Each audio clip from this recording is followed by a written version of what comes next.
Good evening. How's everybody doing today? Very good. Very good. Repeat after me. The time is right.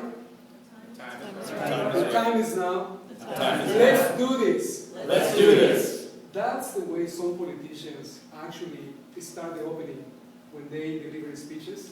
I think that's one of the most effective ways to get the crowd.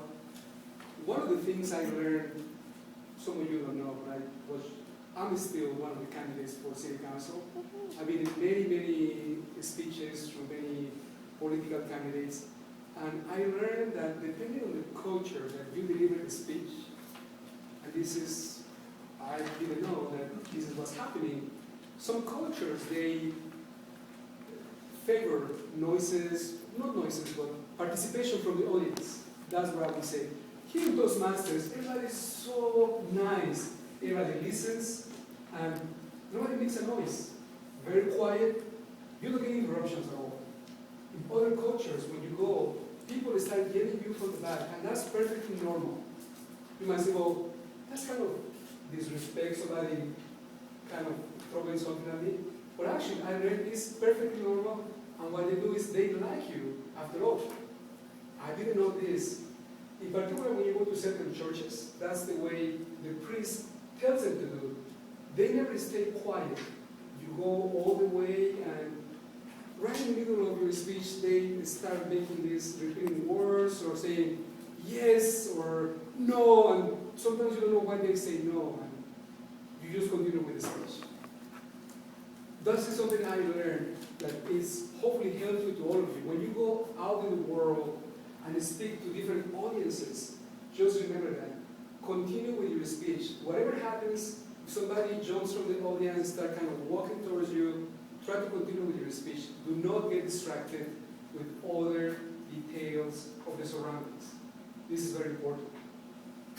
When you get out of Toastmasters, which is a very respectful world, just, you have to go with the crowd. Many other times, the time for the speeches, they go all the way, all along, and nobody stops the speaker. They go like 5-6 minutes, and you're like, hey, I'm the next in line.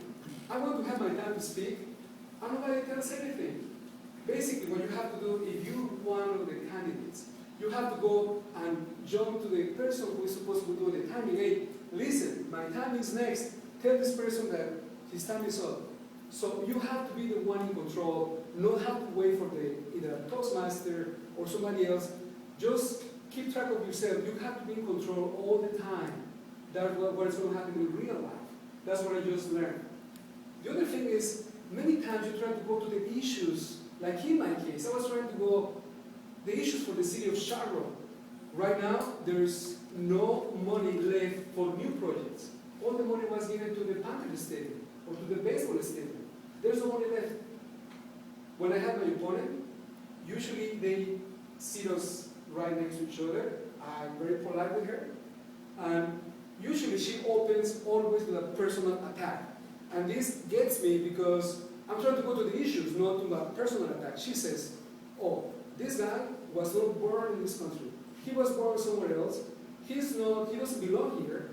He doesn't know the issues for the city.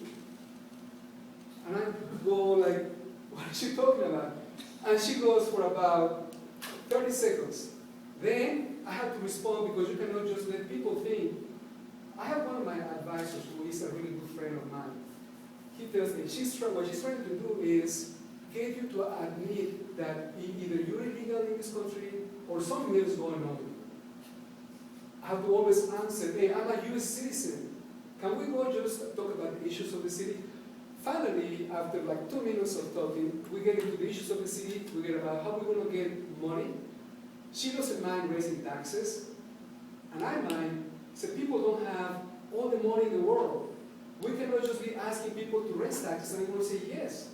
We have to go and say, whatever we have, let's work with that. Work with our limitations more than asking people for more money. Finally, when I get to that, one of the timers says, hey, you only have 30 seconds to close. And I go really frustrated because I'm trying to go to the issues and they call my time. 2 minutes of talking about my personal attacks, finally like 1 minute about the little issues, and finally have the remaining time to close my statements. Just to show you how I usually close my statements is I usually say, my name is R. Cardenas. I'm running for Charlotte City Council, District number 1. The reason why I'm running is because I'm not satisfied the way the city handles the finances. They have spending too much money in projects that are not way too important. They don't do any negotiations with anybody. When the Panthers come to them and they bully the city council, they give the money that the Panthers need. Like right now, $80 million just for an elevator instead of for a roof. The Panthers need a roof more than an elevator. The money's gone. I'm talking about the issues for the city. We need more common sense, more financial responsibility. My name is R. Cardenas, running for Charlotte City Council, District 1. I need your vote. Thank you.